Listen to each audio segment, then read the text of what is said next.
Kemudian kesejahteraan guru-guru, Pak. Ada sertifikasi guru, tetapi ada juga sertifikasi yang ditahan-tahan oleh pemerintah. Saya tidak tahu pemerintah pusat atau pemerintah daerah, tapi kayak itu pemerintah daerah. Nah, artinya saya mohon ketika program ini dijalankan, tolong juga pengawasannya ditingkatkan, Pak. Ya, apapun yang Bapak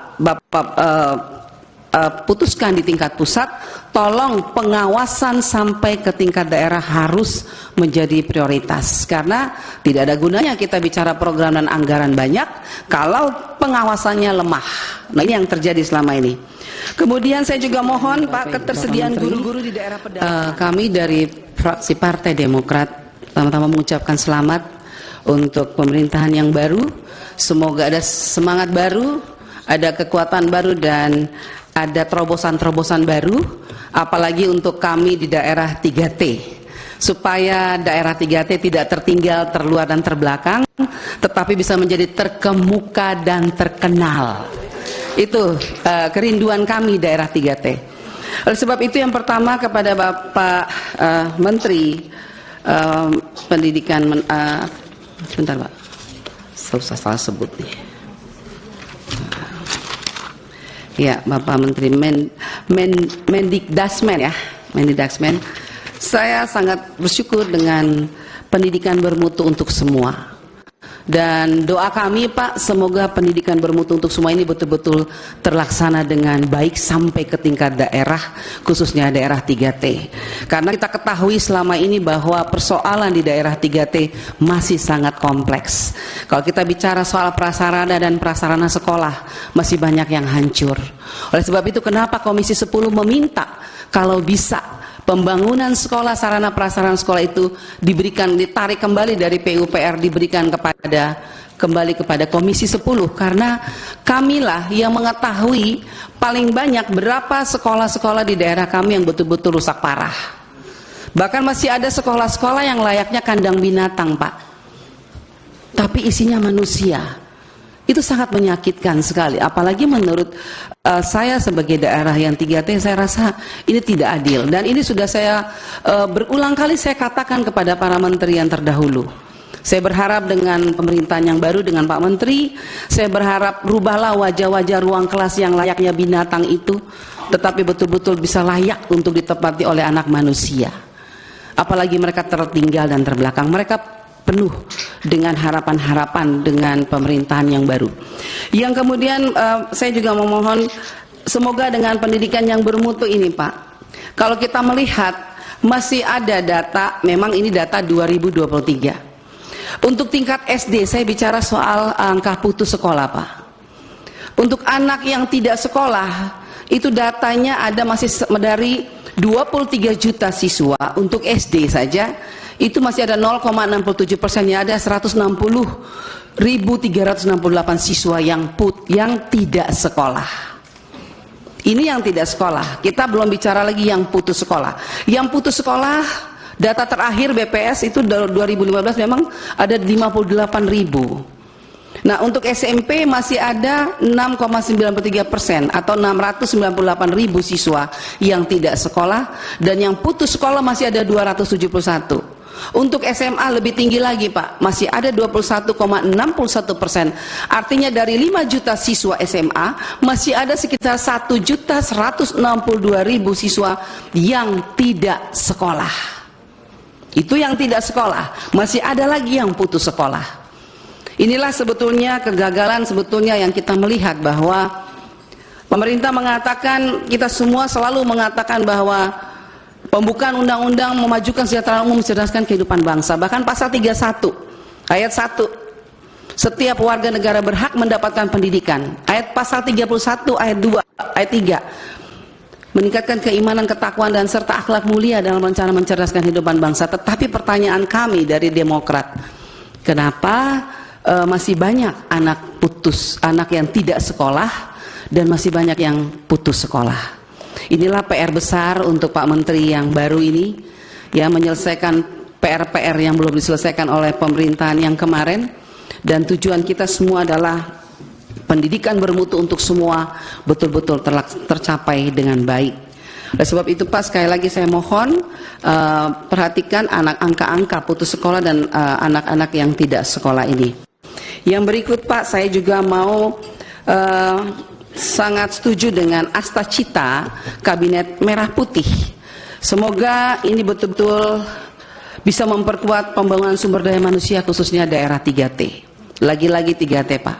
Ya, karena memang semua program baik, semua anggaran kita setujui, tapi yang terjadi adalah selamanya daerah 3T tidak bisa menikmati apa yang selalu dibangga-banggakan oleh kita di pusat.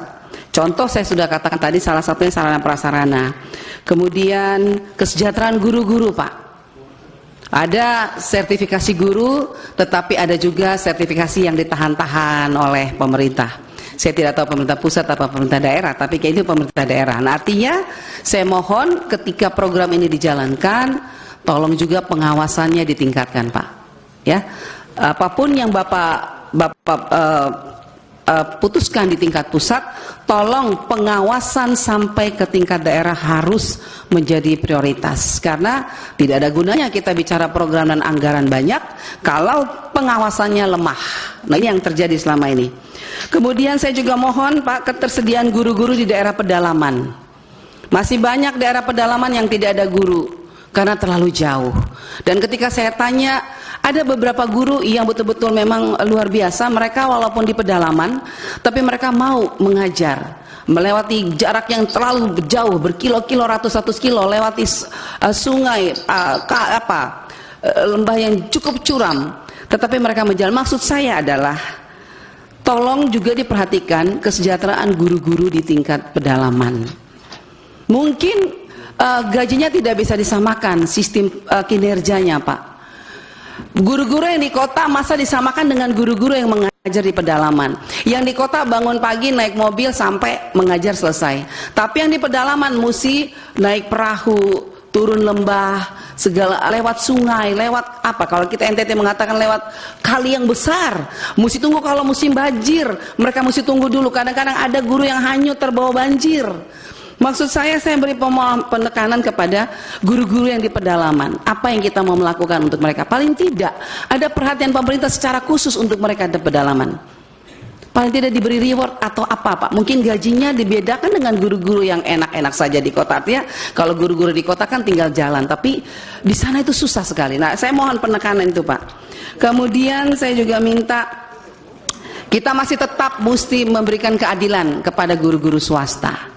Sampai saat ini Bapak, guru-guru swasta masih tetap berteriak mohon keadilan karena mereka juga sudah mengajar anak bangsa cukup lama, tetapi ketika mau bicara soal P3K mereka tetap dibedakan.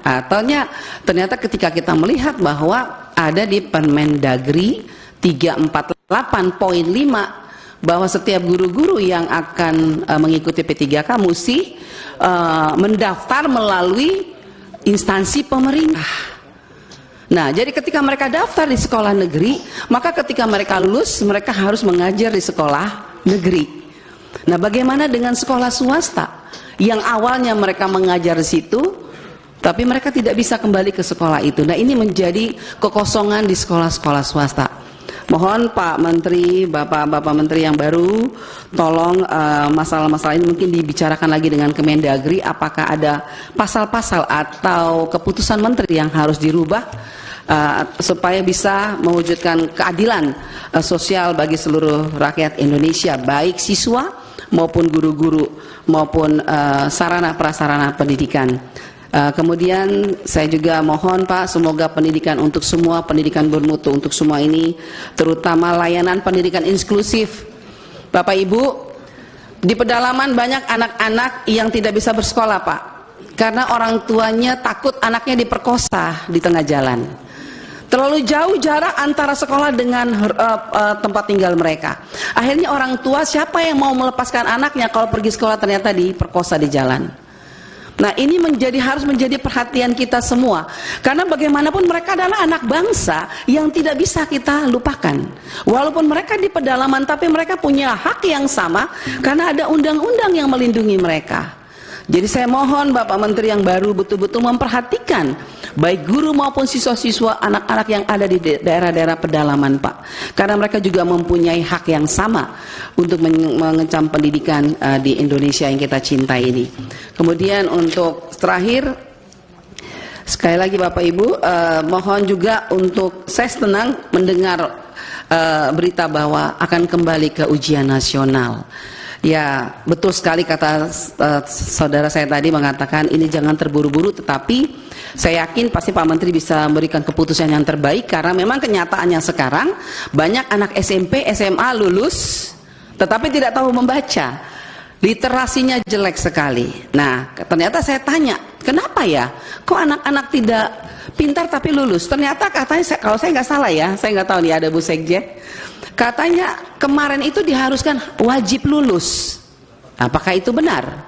Kalau menurut guru-guru wajib lulus. Jadi pintar tidak pintar wajib lulus. Pantesan suruh baca nggak bisa baca. Nah, ini menjadi persoalan penting, Pak. Hati-hati, karena bagaimanapun kita harus memberikan yang terbaik agar kualitas pendidikan anak-anak kita, khususnya di literasi, numerasi, dan sains teknologi, itu benar-benar menjadi fokus kita bersama. Jadi kalaupun mereka lulus, mereka betul-betul pintar dan cerdas, bukan hanya sekedar lulus.